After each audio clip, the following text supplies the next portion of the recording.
when you finished your own wedding, you come home, and now you have to take the 200 pins out of your missus. That itself, I have to. The pins come out. Bro, they weren't ending, bro. It was non-ending. Yeah. Oh my days. Got your coming out of the flipping head, bro. Man, And then you realise you married someone else. Nah. I'm only joking, we're lying, I'm only joking, bro. Come on, bro. hotel, bro. Nobody used to talk about hotels. As soon as you have your marriage, your independence, you go straight to Premier. Now I'm halal, yeah? Right? You can't stop me. You can't stop me. Her parents can't stop me. Her brother can't stop me. In fact, you know what, mate? Just to rub it in your face, I'm taking your daughter to the hotel. Bro, and I don't know if you've heard nowadays, yeah, people are now writing up contracts about like how many times I can go back to my parents' house, how many times am I allowed to go visit my friends, stuff like that. No way. I heard my parents are talking about this, like couples are actually writing up contracts stating what they expect from them. Wow. That's not love marriage, that's an arranged, that's a forced marriage. Because technically, if it's on a contract, which marriage is technically a contract, right? Like, as in, you know what? Sorry, bro. This is literally the first time I'm hearing it, but I don't think I can talk against that because I don't think there's nothing to talk against that. It's okay to have difference of opinions, but it's also very, very important to respect each other's opinions. I think those two things put together, you'll be very, very successful.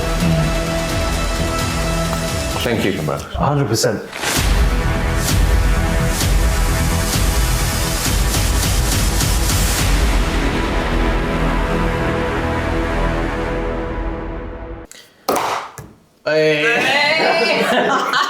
Yes, guys, what are you saying, my people? Welcome back to another episode. It's been a hot second, fam. It's been at least like how long has it been? Like 2 months. But I think it's been longer. No, we did one. Oh yeah, we done the odd one Ramadan. episode. Yeah. But Ramadan one, yeah. as you can tell, it's been a while. Yeah, I mean, he definitely looks a lot older, right? So Let's see your let's see your trim, bro. By the way, yeah, we Hobbs is behind the camera. Yeah. I was just waving, hello guys. So Hobbs, why are you not in front of the camera today? bro, you proper threw him in it, bro. Threw me on the spot. They should know, innit? Basically, there's been a 2 months gap and they made an executive decision that I shouldn't be on camera anymore. So I'm basically Hobbs is having a glow up, innit? So he wants everyone to like wait a little while. Yeah. Before he can before and after. Yeah. So now then, like, in a couple of weeks' time, when Hobbs is back on camera, you're gonna see the man. the biggest difference physically. He's gonna Transformation. Proper. He's been going gym bears. He's been Going gym for the vending machine. Go, let's crack on. All right. What have we got today? Hobbs. So today's episode, we're gonna bring it back to the original After 5 Club topics. original. Original. The OGs. Wow. So we're gonna start off talking about marriage. Marriage, yeah? Marriage. Especially in a Desi But bro, community. Bro, the problem is, bro, we're just gonna get that title again, isn't it? The three love gurus. The marriage bros, bro. The marriage bros, the love gurus, and then, okay, bro, let's do this. Come on. But we're ready for it now because we're all married. Yeah. Before it wasn't the case. We're always married. Yeah. No, I'll ask you, man. Yeah. That's it. So now we are lovely. They finally men. They finally made it. Yeah, come on. Go. So the first thing let's talk about is second marriages. What? Bro, you man just got married, bro. You're talking about second marriages. What, are you serious? What about second marriage? Bro, where did that just come out from? There's a lot to talk about in marriage. Bro, it's too soon for that, bro. Too soon for that. Let's ease into that, bro. Okay. Let's ease into that. What are we talking about? What are we talking about, Hobbs? All right, so we're still marriages, right? But they're first marriage. First marriage, okay. So let's first talk about in a Desi house community, times have changed. It's 2025. Yes. You know, it's completely different to how things were back in 1990 to 1980, wherever. I want you guys to talk to the audience and tell them what has changed and what is still the same. So what's changed and what's like pros and cons? Yeah. Because it's obviously 2025 now, right? Yeah, times have changed. It's been a while. Of course, I know we've briefly touched on this topic in the past as well, but I think there's more to talk about. Yeah. So as in, Let's go into deep this time, bro. We'll go into, should we go in a little bit deeper? Yeah, come. Because I think in the past we've been a little bit mild, we've been a little bit soft, but I bit think shy. yeah, I think this time we can go in a little bit deeper. Yeah, come. Hope we don't offend anyone, by the way. Yeah. Come. Steve, you must stop, man. Shall I stop? Yeah. No, you stop. No, you stop. No, you stop. No, you seem very enthusiastic about this, bro. Bro, I don't. I can sense the energy, bro. I feel like you got lots to say. Okay, bro. Look, the thing is that if we're gonna talk about marriage from a very vague perspective, but then obviously I'm sure we'll go into more details as we dwell into things. But when you think about marriage, you, especially being a Desi, living in the Western world, you don't, you vision marriage as though, yes, I'm gonna have all the functions, I'm gonna do mendi, I'm gonna do dolki, I'm gonna have all this sort of like music and all that sort of stuff, the sort of, all the sort of events associated with that marriage from the Desi cultural perspective side of things. But nobody actually calculates the aftermaths, right? So No one actually takes into consideration how it's like after the marriage, innit? what's going to happen afterwards? Yeah. Are we still thinking along the cultural lines? Are we still thinking that, the very next week or next day even, Yeah. where you're going to wake up? Yeah. Whose house are you gonna go to? Whose house are you going to? Yeah. You're going to, there's 3 options over here. One, actually, you know what, let's call it 4.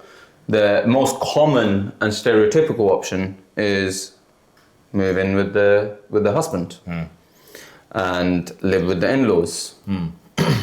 The second option is you will move out. The third option is being a karjamai, right? Now, for those who don't know what a karjamai is, right, is a man who moves into the wife's house or into his in-laws' house. Which I don't think there's nothing wrong with that. There's nothing wrong with that, and you know who you are, bro. Right, but anyway, then there's the fourth option. I didn't know there was a fourth option. What's the fourth option? But the fourth option usually only lasts 1 or 2 days, bro. What's that? Hotel, bro. What, you living on? Yeah, because bro, we talked about the next day, innit? Oh, the next day. Makes sense. Bro, back in the day, bro, nobody used to talk about hotels. That's true. But, bro, hotels was not even on the agenda. It was found disrespectful. People would be thinking, bruv, can you imagine going to a hotel? How Beshanam is this? How Beshanam is that, bro? As soon as you have your marriage, your independence, you go straight to Yeah. Premier. Now I'm halal, yeah? Right? You can't stop me. You can't stop me. Her parents can't stop me. Her brother can't stop me. In fact, you know what, mate? Just to rub it in your face, I'm taking your daughter to the hotel. Yeah. By the way, did you go hotel first night? No, I didn't. I swear down I didn't, bro. No.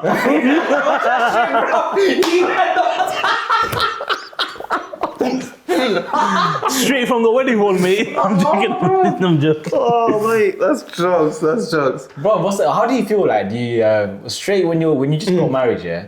Don't you feel a little embarrassed to go to hotels? Bro, I find it super embarrassing. Embarrassing, isn't it? I mean, don't get me wrong here. When I got married, the venue came with a hotel room.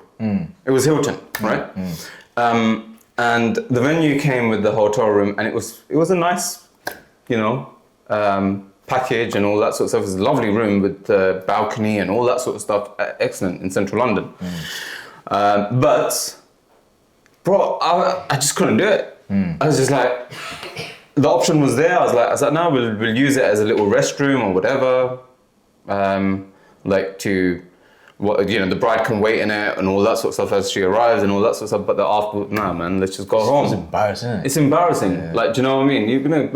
And then besides, bro, I think it's too tiring, especially after being on stage for like so long. Yeah. You're gonna go home, do all the rest at home, and then after that. Bro, the whole reason I didn't do it, is because I'm too embarrassed to go into the reception, and the lobby area. Yeah. And you're all dressed up. All dressed up. And the wife, they're all dressed. Wait. Everyone's looking at you like, everyone's thinking the same thing. Them two. Yeah, we know what's going on over here. Do you know what I mean? Wait, so do people actually do that? Yeah. Well, on the way? Nah. This guy done it himself. Yeah. Wait, do people actually No, because obviously you know, like in an Asian wedding and stuff, because it's so hectic, Yeah. you're shattered. You just want to go from the venue back to your home or wherever you're staying and just knock out and just go to sleep. But people actually go to home. Why is he playing that, bro? Bro, you're just tired and you just want to go home and just go to sleep. Fuck off. bro, fuck off innit, bro. I ain't shit, bro. On my wedding, I was shattered. I can't lie. I must have. You gotta do what you gotta do, innit? You know what I'm saying? This guy, bro. No, especially because, bro, you know how the pain, the worst thing is when you finished your own wedding, you come home, and now you have to take the 200 pins out of your missus. That itself, I had to. Bro, the pins come out. Bro, they weren't ending, bro. It was non-ending, yeah. Oh, my days. All these gotcha coming out of the flipping head, bro. It's just man. And then you realise you married someone else. Nah. I'm only joking, wallahi, I'm only joking, bro. Come on, bro. Sorry, don't kill me. Swiftly moving to second marriages. Let's stay on this topic, bro. Let's stay on this topic. Oh, do people still? Do you know how like in tradition, you just got married, and so let's just say, for example, you're going home. Yeah. Do people? Does the bride still go home with like your in-laws, like sisters and that? Is that still a thing? Yeah. Is it? What, So like like say for example the bride's going home Yeah. there, and then she's going home with like your sisters to make sure she's okay, and you drop her off there and make sure she's alright in the bedroom. with and my stuff like that. sisters? Yeah. As in the bride sisters. The bride sisters come. Yes. Yeah. Is that still a thing? Do people still do that? I don't think they necessarily do that for her safety or anything like that. I think they just do it just to enjoy the atmosphere. So they just drop you off and it's like, yeah, you're gonna be right, yeah. No, they don't drop them off. They just come there just to like settle her in and just to make her comfortable in the first step. And although, like, come on, bro, this 2025, as you said, innit? Like, I think what who needs the comfortability, especially if you're going to a hotel. I'm only joking. I think what usually happens is from a Bengali wedding, what usually happens is once the wedding's done, and obviously the couple they've gone back to the groom's house. Yeah. Then after a little while or whenever, in that same day, Same night. the people from her side, few people, whether it's close family or someone, they'll come. They'll also bring some luggage and like her stuff that she needs, and then either the women or her sister or cousin sisters, they will come as well to help her get changed. Because with us taking pins out and stuff, sometimes it's the sister that will do it. If that makes sense, yeah, like or helps them settle down, and we'll let them deal with it. Nah, bro, I was sagging, bro. I had to take them all out, bro. Okay, It's same, just bro. Same, bro. I just Yeah, said endless, it's like one by one. bro. I never signed up to that, bro. I had a whole flipping bag of them. I had bears as well, bro. Oh, I was like, you're gonna keep these? We ain't gonna buy no more pins for the Bro, rest I of felt our life. sorry for the flipping makeup artist, whoever's flipping Putting those them in, pins yeah. That too, just for like 6-7 hours. Like, bro, that's all that effort, all that money gone to waste. Alright, It's all just though. gonna be washed off. I rate the effort though. Oh man, I rate it's the mad. effort. It's mad. Kind of good as well, though. Let's move on. Let's move on. Come. But yeah, so talking about marriage, right? Let's relate it back to how times have changed. So how it was back in the old times compared to now. For example, let's just touch on the topic. We were talking about, when someone gets married, there's different ways of people do it. Either they live alone, they live with their in-laws, with the husband, etc. As we know, back in the days, most people, it was unheard of for the couple not to live with, for the bride not to live with the groom and his family. Right? If you didn't do that, then something was wrong. Something was wrong. Yeah. And bro, not only that, bro. People in neighborhoods. I think the thing is, a lot of Pakistanis. I'm saying Pakistanis. A lot of Muslim. Asians. A lot of Desis, right? They automatically assume that that's so sad. She's they were such nice old couple, and nobody lives with them, or this person doesn't live with them, or his son moved out with his wife. Like why are you being so judgmental? Like what's wrong with that? In fact, like why are you forcing your children to live with you? Yeah. Like grow, move with times, innit? Sorry, go. One thing I do really appreciate is that nowadays I feel like people are separating culture from like religion and stuff like that. I think there's more of a conscious effort for us people, like the younger generation, to separate culture now. They're not really too focused on what the culture says about marriage and traditions and stuff. Like they're more going with like, what does religion say? What does this say? What does that say? Whereas before, like our parents' time, grandparents' time, like if it was a culture, it was culture. There's no moving away from it. Set traditions 100%. and set like rituals and stuff, you have to follow regardless. Yeah. So if you're moving in with in-laws, you have to. There's not a choice. Yeah. And like you said, if you didn't move with in-laws, it's like something's wrong. It's something like you guys are right. It's like what's wrong in it? It's the kind of thing in it. So I think that's a good thing that nowadays in 2025 that we're kind of moving away from culture a little bit. Because, bro, bro, we can actually go on to talk a little bit about stereotypes. Like, for example, back in the day, there's also, and I'm sure there's loads of women who can probably, who would probably agree that basically from certain olden times, women, they wouldn't even call their husband by their name. Yeah. Yeah. Oh, it's mad, isn't it? Like, as in, what sort of relationship is that? Yeah. What sort of, I genuinely, bro, I don't get it. Like, when a woman can't even call her husband by her name and has to say, Mekia, or... Yeah, my mom used to say, what did she say? Sunliye. Sunliye? Sunliye. Are you listening? Or like, It's like a phrase. Yeah. Rather than saying the man's name, excuse me or something. and you just think, is that also his name? Bro, I swear down, bro. And like when you hear someone say Mekia or Sonia, like thinking, oh, actually, you know what? That must be like a nickname or something like that. Yeah. But then afterwards you realize, actually, no, like they do it out of respect. But what is this respect? Like, I don't get it. Like, what is the disrespect in actually calling your husband, who you plan to live for the rest of your life with? Yeah. You're going to fight with, you're going to have fun times with, you're going to be exploring the world with, Build a family with. But you don't have the relationship where you can even call them by their name. Like, do you know what I mean? Like, I don't see the mutual respect there. Do you know what I mean? I do see respect, but I think it's a respect to the extreme level, isn't it? It's respect to the extreme level. Yeah. Sorry. Yeah. It's too much respect. It's a bit too much. Yeah. Like koi buzurg ka gaya. Like he ain't an uncle, innit? Yeah. That's your husband. Yeah. That's your husband. Like, come on. 100%. But you know what? I think one good thing, coming into is 2025 now. I have to say, I don't know whether you agree with me or not. You guys can explain your point.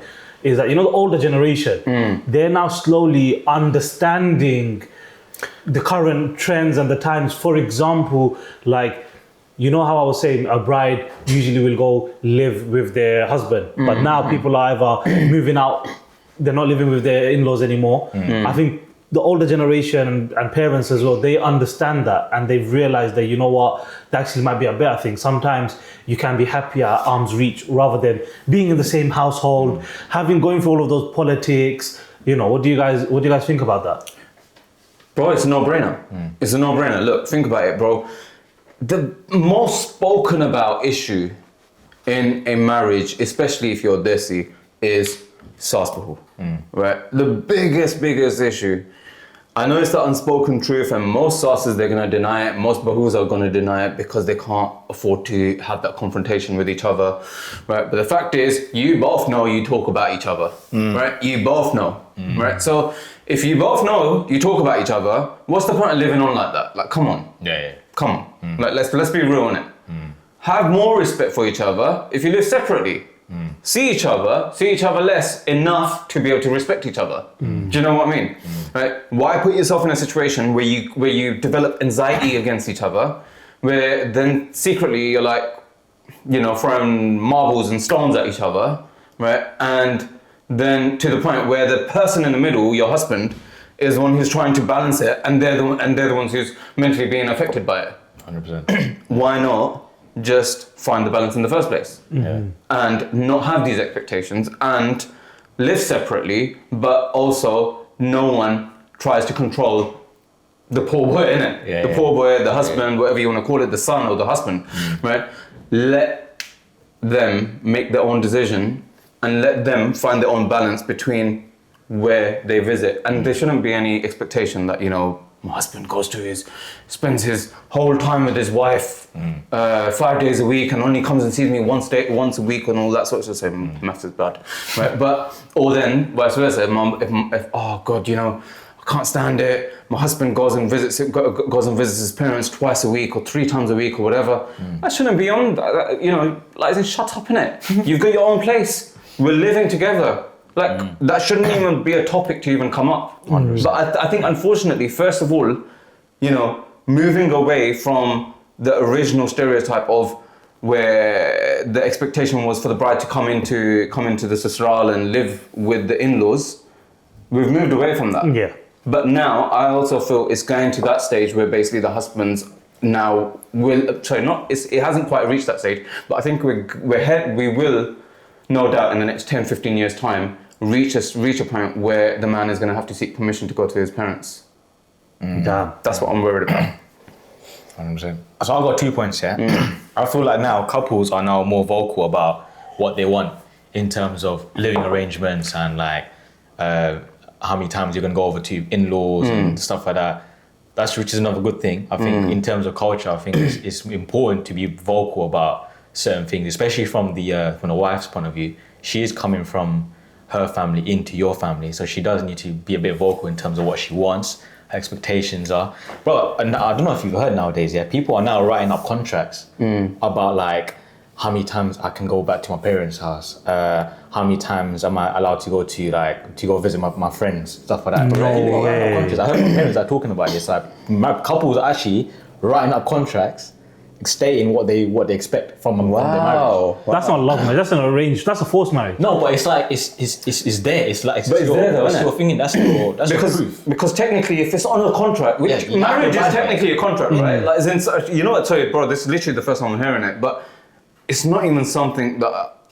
I mean, I haven't really thought it through, but I don't think I can talk against that because I don't think there's nothing to talk against. One of the things that you always hear, is like, especially women say this a lot. Like when they're talking to a guy and they give you this like these expectations. They tell you, yeah, I'm gonna do this for you, I'm gonna do that for you. But after marriage, they don't actually uphold their promises. Innit? So when it's on a contract, when it's set on stone, you have to abide by it because your relationship is based on that contract. Yeah, it seems wrong because it feels like, before you even got married, you're already writing up terms and conditions. But technically. But don't you feel a sense of like you're being trapped? Not in a bad way, in a way where it's like, imagine, hypothetically speaking, let's say you got married, times have changed, everyone's signing these contracts now, and these contracts, it says you're allowed to meet your friend once every 2 weeks, you're allowed to see your parents once every week. Like, wouldn't it affect your marriage in the long term more, knowing that your marriage is being based upon contracts and I don't think so. I think it's just setting safety nets in place, right? And it just kind of gives you that assurance that basically, of course, there's going to be other things which not everything needs to be stipulated on the contract, but these are the bare minimum that the bride may wish to have or the husband may wish to have. Do you know what I mean? It's like rules and regulations that you just have to play by. I feel like people already do that anyways, vocally, between your husband and wife. 100%. But sometimes that can go slip on the radar because you say one thing before you get married, and after you get married, it's like it changes. It changes. Yeah. Bro, to be fair, I don't see that as a bad thing because the thing is, when you have it written down, I'm going to do this, I'm going to do that, this, that, blah, blah, blah. At least then afterwards, you can't go back and turn around and be like, you should have said this before you got married. Do you know what I mean? But I also think that, most of the time, and those people out there who turn around and say, what sort of marriage is that if you're writing down things on a contract and all that sort of stuff and trying to trap people and all that sort of no. Actually, if you actually think about it, most divorces and most relationship breakdowns that are actually happening nowadays is because of this lack of expectation. Sorry, not expectation, but lack of, knowing the unknown, basically, right? So basically, when you're about to get married, you're thinking of everything as hunky-dory, but then when you actually live with each other, that's when you actually realize, oh shit, I never knew that this was also going to be an expectation. I didn't know that, I'm also going to have to do this. What the crap? There's one thing knowing each other outside of, living with each other. But once you're actually living with each other, then you get to know that person a lot more on a deeper level. And there's going to be a lot more compromise. That's part of marriage, right? So like every single person out there who is married has to compromise. Otherwise, you can all just, do your own thing and just, not make that marriage a very successful marriage and, have more and more challenges. But I think it needs to be 50-50. Everyone needs to contribute, and it's not sustainable if only one person is the only one who's going to be compromising. Yeah, that's what I'm saying. It's your own benefit if it's on a contract, and be like, right, these are my expectations. These are your expectations. I abide by them. You abide by them. Yeah. Have a good marriage. Easy. Yeah. Fair. For me again, I just feel it just depends what. I just need to know more information about what you will put in that contract. Say for example, like let's say you're living outside, yeah. You're not living in-laws or nothing, yeah. And then your wife says to you, I want to go see my parents once a week. Regardless, whatever condition we are in, I'm going to see them once a week. And then you're like, yeah, I'm going to see my parents once a week, yeah. Then she's like, oh, right, I'm going to see my friends once a week as well. Then you're like, I want to see my friends once a week as well. Then it's something like, once a week we got to go like on a restaurant date or something like that. These are all like terms that you're already setting. So what it does here is that it's giving you a blueprint of, right, a whole week is covered. You know what I'm saying? So obviously there's going to be times where like you can't be bothered or you're ill or something like that. That doesn't mean that you have to completely abide by it, but it's like a target for you, for your marriage to set. I feel like definitely that's something that could work for a lot of people. But for some people, it just won't work at all because it's not going to make a difference, whether they have the contract or not. Because as you know, once you get married, remember, when do you make these contracts, these rules and terms and conditions? It's before you're even married, isn't it? So you can't make a contract of something that you haven't even been in it to know as well. That's part of it. That's what I feel as well. I just feel like right now you're putting these rules, but once you're married, it could change like that because you don't know. And that's one thing I've realized when being married recently is, bro, you have to be able to adapt. That's a skill in a marriage, and it's something you learn as you go. Like you said, you have to prepare for the unexpected. And that's something which I feel like the contract, it just won't cover. But it also works as a safety net as well for you, innit? Because like for example, if a woman is saying like, oh, my husband doesn't treat me well, he doesn't take me out anywhere, he doesn't let me go see my friends, he doesn't want to let me see my parents. If a contract is there and you're not abiding by the contract, you're not fulfilling what you agreed. Yeah. So if it does go to like a divorce stage, it's evidence for you that you haven't abided by the contract. So I can easily, on those terms, I can ask for khulasa. Do you know, I think it's a very good point. Sorry, Sakib. I was just saying, do you know what it is? It's because I've never heard of it before. So for me, it's a shock to me. Because I just feel like if my wife, or so for example, if I feel like, do you know what, I want to go see my friends, I feel like I haven't seen them in a week or 2 weeks or however long, it's just as simple as communicating that to your wife. But the problem is that this is where a lot of the arguments happen. But if you write down your expectations from before and actually say, this is a given, you are not going to stop me from doing this. On paper, you're right. You should be communicating. You should be like, that. Yeah. But like a lot of the times is that the barriers of communication, the lines of communication just get blurred, innit? Yeah. And that's when the problems arise. And bro, let's be honest here. Look. Like for example, the date nights. Yeah. If someone does write down, take me out on a date once or twice a week or something like that. Bro, realistically, how long is that going to go on for? Yeah, until the kids come? Until once... Well, I mean... honeymoon phase is finished. Once the honeymoon phase goes, and then, for example, you've got kids now. If you're not living with your parents and you haven't got that childcare support, then I'm sorry, your date nights are over, innit? Your date nights are in your living room. Right? So do you know what I mean? Take away pizza. So the fact is, it's just for a little while. It's fine. Keep each other happy, keep each other, entertained, and just, go with the flow. Because God forbid, what I was just thinking about is, imagine, right? You sign the contracts, you're happy, whatever, you got married, and Alright. No, not towel. It's fine. We got a bit too excited there. So, That's contracts, and who knows? Maybe in the near future that could become the new norm. Yeah. I want to say one more thing though, like, Hobbs, you might agree with me, or you might not agree with me. Yeah, your expectations and your like what you think marriage is going to be like before you get married is completely different after you get married. To reality. I remember before I got married, I was doing the podcast and episodes and stuff. I'm saying I'm all talking like I'm very confident about this and confident about that, but until you get married and live in this actual situation. And actually live with the person and go through the problems, your whole opinion changes, man. 100%, bro. Do you Everything remember after those podcasts? Yeah, I'd like take you for a walk and I'd be like, answer, trust me, you got a lot to learn, son. Right? But you know when you get, I remember there was a comment on our TikTok video. It was like, oh, brother, say something like, oh, if they're not married, they shouldn't be talking. And at the time, I'm going, bro, you trying And I'm thinking, bro, you're actually right, bro.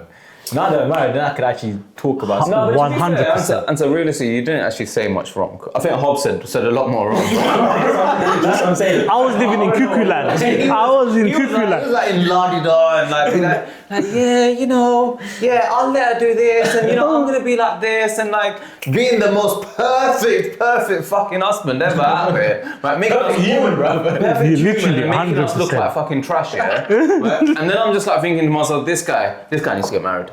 This guy needs to get married.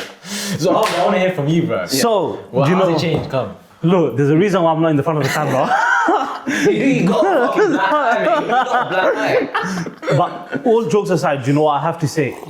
I've realized no matter how much of an excellent or an amazing person you are or your wife is, a marriage is actually based upon external factors as well. Yeah. I think that's one thing we have to, I didn't realize that once. Like you could have the best intention, but for example, if you actually think about problems in a marriage, aside from abuse and all those types of ones, like stuff that, living within laws, all those little ones, they're actually external factors. Yeah. They're factors that are kind of out of your control. You can't just pack up and go live somewhere if you don't have the financial means or stuff like, do you get it? So one thing I've realized is, you know, when you give advice for marriage, you can't just give advice for people to listen and that's it, your marriage will be good.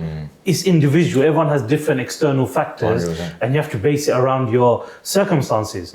So 100% marriage is like one of the most difficult things, right? But if you do it right and you've got the good intention, it can become the most beautiful thing at the same time. 100%. And one thing, so it's changed. I've realized that, it's sometimes out of your control how your marriage is affected. Yeah. Like, for example, I want to give an example, yeah? So before I got married to my missus, I thought I was a decent communicator, yeah? If I say so myself, yeah? I wasn't the best, but I thought I was decent, right? After we got married, I actually realized how poor of a communicator I am. Because I just don't, it's not one of my strengths. Like communicating how I'm feeling or like if I'm upset about something or if I'm like happy about something, I don't express the happiness. That is causing a lot of problems. Not a lot of problems, but it's like we're struggling to like communicate to each other. But she has her own way of communicating, I've got my own way of communicating, and I feel like we can't come, like there's no middle ground. We cannot come into like a point of like, right, that's fine, you communicate this way, you communicate that way. It's like that's your way, this is my way. And we're struggling to like merge it together. So that's something I'm working on. But again, before marriage, I didn't think it was an issue. Yeah, it's because, bro, the thing is, first of all, bro, like, as in, it's not like your mates. Yeah, you know, like man to man, we communicate very similarly. Yeah. Right. Like, as in, we can understand each other without even saying certain things. Yeah. Women, unfortunately, and this is nothing against women, by the way, right? When I'm saying this, I'm just simply saying the way women perceive information, the way they express themselves is very different to how men do, right? And because of that, what they consider normal in terms of communication will not be the same as what we consider normal. So first of all, developing that skill to be able to communicate effectively with a woman is very, very difficult. Don't forget, the main other woman who we've communicated with the most in our whole life is most likely our mothers or our sisters, right? But they've grown up with you. Yeah. They've adapted with times. And the level of communication you have with those individuals is going to be very different to someone who you're planning to have a different type of relationship with. Do you know what I mean? Not only that, when you go to work as well, even though you work with women, you don't change your way of communicating just because you work with women. Because at the end of the day, it's still work related, isn't it? But so the way you tackle things is still going to be the same way. Because the common ground is a professionalism. Exactly, there, yeah. Right? Because when you're in a work environment, you're thinking more of a professional standpoint. Yeah. At home, there's no professionality. It's just purely emotions and, wanting, wishing, and doing. Yeah. Do you know what I mean? So from a guy's point of view, there's no learning that. No one's teaching you this. No. Exactly. You only learn after you get married. You only make the mistakes after you get married and you get into arguments with your missus and stuff. Like, it's like, only then you're going to learn how to communicate with 100%. But do you know what? The good thing is about that as well. You're not alone. It's, you know how we're expressing our Appreciate that, bro. Nah, no, I don't mean me and you are in it together, bro. I'm talking about in your marriage. I'm talking about, in your marriage, for example, you know how, what you were saying, obviously a lot of people feel like that way. Yeah. But you got to realize as well, your partner as well is probably feeling the same. Yeah. So the good thing is you're both in it together. And I feel like after a certain amount of time and stuff, you get through it, and once you get through that, you realize it makes you so much stronger. But how do you get through it? That's my question. Do you know, for me, okay, go on. Because the amount of I'm not, again, I love my missus, but like we obviously go through a lot of arguments where like we're discussing about answer, you're not listening to me. I'm really trying. I'm sitting there listening to her, and she's saying a bit, but I'm itching inside to be like, why don't you just do that? Why don't you just go to do this? I'm coming up with solutions in my head, but I can't say it because she wants me to listen to her, and I struggle with that. So how do you deal with that? What do you do? You just have to persevere. You just have sabr. You just have sabr. Bro, but the fact is, the point is, look, you're not wrong. Neither is she.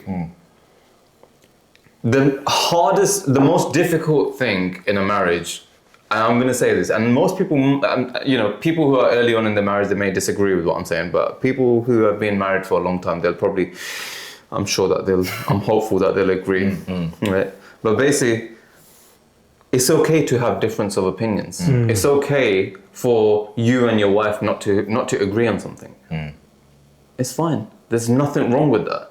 The problem is when you're newly married, you're too busy trying to convince each other that you're right. Yeah. And that is the biggest downfall, right? Because you're so busy just constantly thinking, why can't she understand where I'm coming from? Or why can't he understand where I'm coming from? And then it becomes a bit of a battle. Pride and, this is my honor. Why isn't this person listening? No, why should I back down? It becomes a bit of an ego, right? But the thing is, I think you just need to be able to let go of it and just be like, look, actually, it's okay to have a difference of opinion. It's okay, that's fine. I don't necessarily agree with you. However, if that's the direction you want to do it, that's fine, that's up to you. Unless, for example, if it's something that is disrespectful towards you, then let them know that and just get, I'm not saying do something like for like, but if it's something that isn't sustainable in your relationship, then that's probably going to have to be voiced. Very simply. And if they understand that, that's good. If they don't understand that, then that's going to be your next challenge. But that's separate. But the whole point is it's okay to have difference of opinions. And that's what I'm simply trying to say. So once we first of all try overcoming that main barrier, then I think everything else will become a little bit more easier. It's okay to have difference of opinions, but it's also very, very important to respect each other's opinions. 100%. I think those two things put together, you'll be very, very successful. Thank you. 100%. And do you know what it is? It's true. Like, do you know one thing I've realized as well in a marriage? When you have your good days and then when you have your bad days, what tends to linger on the most? The bad days. What do you tend to remember the most? days. The bad days. We as men as well, we never actually appreciate the good days. We only take note when something bad happens. And we say, I wish it wasn't like this, or I wish it. But what we don't realize is we've actually had so many good days, but we just haven't acknowledged it or given ourselves praise.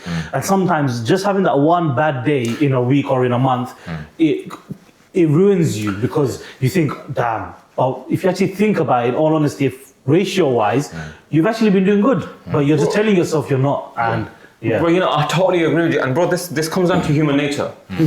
Like, for example, bro, how many times have you been to Zeus? We've been to Zeus so many times, right? And bro, we've had so many good experiences there. Yeah. But then, We're going straight after this. That one time. That one time, the guy didn't give you the right portion, right? You have to give them a bad review. Yeah, I shouldn't Bro, have. you've never gone out your way to give them a good review, right? That's so true. And you've not gone back since then. And I haven't gone back since then. That's it. That's how marriage is then. That was actually a good one. I'm just No. joking, by the way. I'm just joking. Zeus was just a made-up example, but it was a different restaurant. We just can't quote it right now. But yeah, No, but you're right, it is human nature. It's true, the you're same, right. the same mentality when you go to work. You might be having Yeah. 4 out of 5 days, you might be having Yeah. a good day. Or on that Friday, you have a bad day. It's like, oh, this work is dead, bro. Yeah. This week has been the worst. Job right now, bro. This shit, Yeah. this, that. It's human nature. It's, yeah, you're right, man. until you leave your job to go to another job, and then you realise, shit. That job was actually a good job. And then if you relate that to marriage, Yeah. if you relate that to marriage, Then it's too late, mate. It's too late. It's too late, bro. You can't leave one man to go to another And then realize. to come back again, unless that person. She's already married off. Yeah, unless she's you- already left you. Yeah. man. Yeah. She's already forgotten about Did you you. go to Dubai? No, but yeah, sorry, going back onto the topic and swiftly moving on. We were talking about just relationship, marriage, how expectation versus reality. And do you know what? I remember before I got married, you always had an expectation of how you're going to do things. But we kind of realized that like, you shouldn't have any expectation. You have It's expectations. hard not to, though, isn't it? Yeah. It's I hard think- not to. Yeah. I think Because you're seeing your relationship with your parents, then you got the social media nowadays, which Yeah. is more of a, like influence on you. Then you got like what religion might say, what culture might say. You're already building up an expectation in your head, even though you're going into marriage thinking, I'm not going to expect anything. I'm just going to hope for the best. But it's just natural for you to have expectations, isn't it? I think I think everyone I think it's okay to have expectations personally. I don't think there's anything wrong with expectations. The only thing is you need to build your expectations on the base of Islam, right? And then secondly, your personal individual ones. Just because something isn't in the base of Islam doesn't necessarily mean that you can't have those expectations, right? It's just that the foundation needs to be right first of all, right? And then have your second, so for example, your other personal goals, want to have your own house, want to do a business, want to do this, that. Those sort of expectations, that's what I'm talking about, right? So those secondary expectations, they need to, they need to be mutually being discussed and agreed, and like, everyone needs to think mutually and on similar terms. Yeah. But the sort of arguments and all that, that's where we just need to take a step back.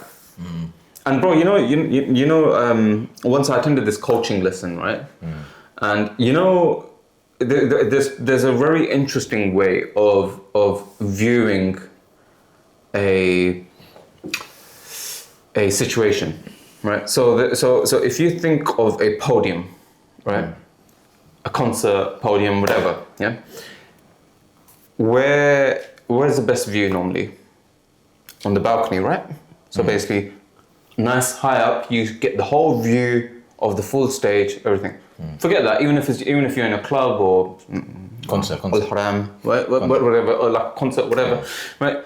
The best view, you can see what's happening, right? If everyone's dancing on the dance floor or whatnot, you can see actually, that person's dodgy.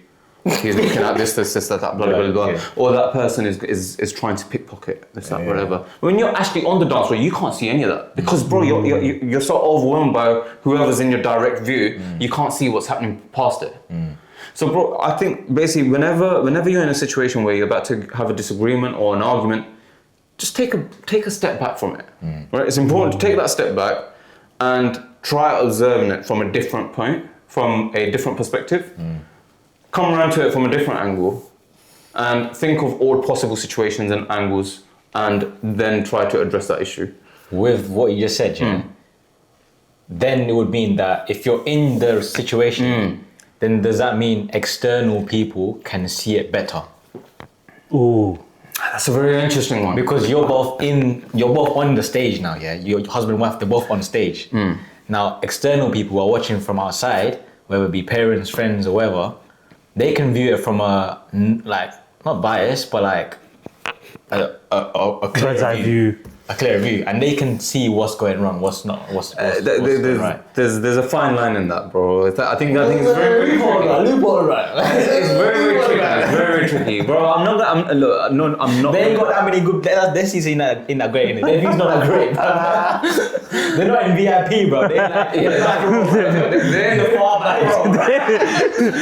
They're still waiting in the queue, brother. This entrance, bro. Yeah. This is just like a little advice, and in all honesty, bro, I kind of use this more of being a leader, being a team leader or something like that. You know, this is one of the recommendations for coaching that I was taught, and but how you can also utilize the same approach in your own relationship. The whole point is that basically you're not necessarily looking at it from a different perspective. What I'm trying to say is take a step back. Take a step back and look at the overall picture. Don't just look at it from as close as you are. Right? Obviously, leadership. There's different angles. Sorry, but don't mean to get. No, 100%. I think what you said was spot on. I think ultimately, before you make a decision or before you do anything, when you got married, you made a pact that okay, you're both going to be as happy. You want to make your other half as happy as she can possibly be. So anytime you're in those difficult situations, just ultimately think, okay, whatever action you're going to do, my outcome needs to be, my intention is, okay, I want to make her happy. So if you have that in the back of your mind every time you make a decision, then you have a higher rate of success. For example, let's just say it's been a difficult week or something, and now you still want to go see your friends. You made a plan to see your friends, but then you're thinking to yourself, okay, if I go out to my missus, okay, I'm going out with my mates now, will that actually we haven't had much time together because of work or whatever, is that the right decision to make for that week? Just as an example. You have to put that in your contract, innit? Literally, if you put it in your contract, you're saved. But then, as a man, you're thinking, do you know what? How can I make myself happier? This. Then if I think about making her happy while making those decisions, I'll say, you know what, this week I'm going to sit out. I'm not going to go see my mates. Let's go to the cinema, or let's have a chilled night in, or let's have a date night inside, order takeaway. And then those little decisions, they add up. Next thing you know, you're back on track. And that was just an example. But yeah. There's so much more to go on about. There's so much more. And to be fair, bro, I actually feel that this topic, it can go on. And I do believe there's going to be a part 2 to this. Definitely. Right? Where we'll further expand into further situations. For example, continuing on from the last point you've just made, how to further balance the time spending with your spouse. And just a little buzzword would be like, for example, it's also just saying not in buzzword, but just an interesting point would be like, for example, to what happens once the children start coming.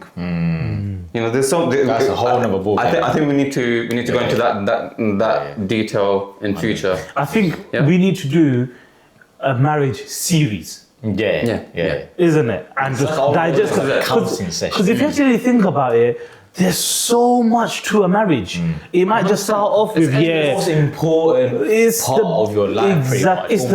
It's endless. Yeah. And we tailor for everyone. We tailor for everyone. So if you've got any marriage issues, anything like that, please do call us on 078 211 and 211 again. Yeah. So just give us a call, and we've got a live Hobbs answer phone chatbot, right? Call it, excuse me. Who will give you all the advice possible right there and then for any emergency situations. And if you do want to speak to a direct person, you can also try a premium line as well. 100%. Right? So on that note, let's go around the table. Let's give the viewers, or the single people watching, or even the married couples, let's give them one piece of advice from our experience in marriage. Just one quick short piece of advice. Bro, I've just given so many, bro. Ending advice. Go for it. Last one. I'll go first. Okay. So when in marriage, this word gets thrown out a lot. It's called sabr. Yeah. Sabr, we tend to obviously, sabr means patience, right? It gets thrown out a lot. And I learned recently, sabr doesn't only mean patience. It means being like having the grit, like just digging in deep. like stay in there, like you know what I'm saying, like just stay in there, you like hang in there. That's what sabr means as well. So not only does sabr mean patience, also means hang in there. Sometimes you're gonna feel like, damn, like I've been too patient, like I've been patient all my marriage, but sometimes you need to hang in there deep because you don't know what's around the corner. So have patience, but also sabr also means grit. So just hang in there. Lovely, bro. Lovely. Amazing. Smashed it. Can I go next? Yeah, if you. I'm gonna just say one key area. Obviously, everyone has arguments, everyone has disagreements, and there comes points where people lose the temper. So I think, you know, I mean, it's a lot of it is unavoidable. You know, you are gonna have moments where you lose your temper. You need to find the balance where, for example, we learn to respect each other's parents. Don't ever let an argument get to the point where we're pointing fingers at each other's parents or their upbringing or any sort of disrespect to each other's parents. That is a boundary that should never be passed. Never, ever should be passed. And I think it goes both ways. For man and for women. So no matter whatever differences you may have, keep them between yourself. Just don't ever disrespect the parents. 100%. Well said. What do you mean? I think for me, just to end it off, it's not really advice, it's more of a reminder. So it's obviously, especially when you're getting married, you got to remember that your partner, you know, she is another person's daughter. You have to always remember that. And, you know, if inshallah you may have children, you may have a daughter yourself, you only realize it, you realize it yourself then that that's still like you wouldn't want anyone to disrespect you or your daughter, for example. So when you get married, have that in your mind that this is someone's daughter as well, and know that, you know, yes, arguments happen in a marriage, but you don't need to be disrespectful. There's a difference between an argument and being disrespectful, because once you become disrespectful and you're married and you become comfortable, you might treat it as a norm. And that's one thing I've realized people doing is when they have an argument, it's become norm to disrespect each other. That's one thing that can break your marriage. So just always remember that, you know, that person has a father, you're gonna, inshallah, one day have a daughter, and you know, you never want another man doing that to your daughter. So you have to live within that. You have to uphold that by yourself with your partner too. So just a reminder there, and you know, just to capture on respect. Lovely. Well put, man. Brilliant. Well said. Perfect. Boys, good episode, man. I'm not gonna lie, this is a good returning episode, bro. 100%. 100%. You done well, bro. But do you know I was what? behind the camera, I done a smashing joke for myself. Yeah. You done well. But the main Take it easy on you, right? yeah, thank you. I didn't get forced in. Thank you so much. No forcing or anything like that. I mean, just so you guys know, we were really pleading with him that just bring your black eye in front of the camera. It's fine. We don't want to force him. We don't want to force him. Yeah, but then he literally put his hand together and he was like please don't force me. No, but I think, do you know what else is good too as well? I think let's get the audience involved. I feel like, you know, we've missed them for a little while. It's been we've had a bit of a break, but let's bring them involved. You know, hopefully next episode we'll have some questions, maybe again some scenarios like how we used to have, and we can talk about that. So audience is watching as well. You know, this is a fresh start. Give us some ideas, give us some scenarios. It can be anonymous, you know, for whoever you. 100% Abdul. Yeah. Right to us again. You just stopped writing to us, Abdul. That means we resolved it. Tawdry, man, come on. That means we resolved their problem if they stop writing to us. I don't know. That's a good thing. Or second marriage. But yeah.